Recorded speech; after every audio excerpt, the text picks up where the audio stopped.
सतीश उर्फ खोक्या भोसलेच्या घराची काल रात्री अज्ञातांकडून जाळपोळ, 15 ते 20 जणांनी मारहाण केल्याचा खोक्याचा कुटुंबियांचा आरोप। वैद्यकीय चाचणीनंतर खोक्याची शिरूर न्यायालयात हजेरी, सुनावणीला सुरुवात। 7 दिवसाच्या पोलीस कोठडीची पोलिसांची मागणी, तर खोक्याला प्रयागराजहून विमानानं महाराष्ट्रात आणलं। अतिक्रमणामुळे खोक्याच्या घरावर वन विभागाचा बुलडोजर, अनधिकृत घर बांधल्यानं कारवाई। शिरूर कासारपासून काही अंतरावर खोक्याचं घर, यापूर्वी घराच्या झाडाझडतीत वाळलेल्या प्राण्यांचं मांस आणि कातडं जप्त। खोक्या असो वा बोक्या, कुणालाही सोडणार नाही, सगळ्यांना ठोकणार, गृहमंत्री देवेंद्र फडणवीसांचा इशारा। सतीश भोसलेच्या घरावरील कारवाईनंतर पहिली प्रतिक्रिया।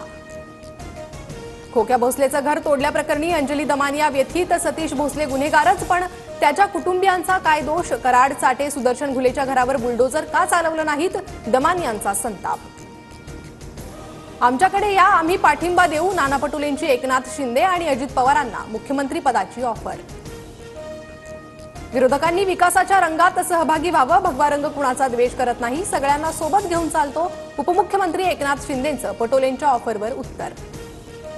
देशात सर्व धर्म समभाव कुठे? होळीला मशिदी झाकून ठेवण्याची वेळ, हा संकुचितपणा देशाला धर्माला परवडणारा नाही, संजय राऊतांची टीका।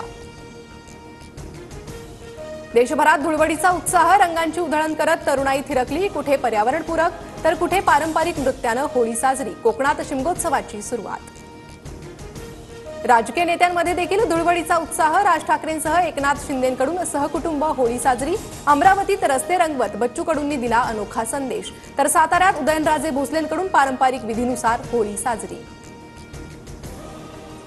होळी धुलिवंदन रमजान निमित्त मुंबईसह पुण्यात तगडा पोलीस बंदोबस्त तैनात। शहरभर नाकाबंदी आणि मद्यधुंद वाहन चालकांवर विशेष मोहीम।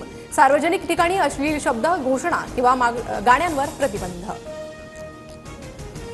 धुळवडीनिमित्त पुणे आणि नागपूर मेट्रो सेवा दुपारी 3 वाजेपर्यंत बंद, 3 नंतर रात्री 11 वाजेपर्यंत नियमित सेवा सुरू राहणार।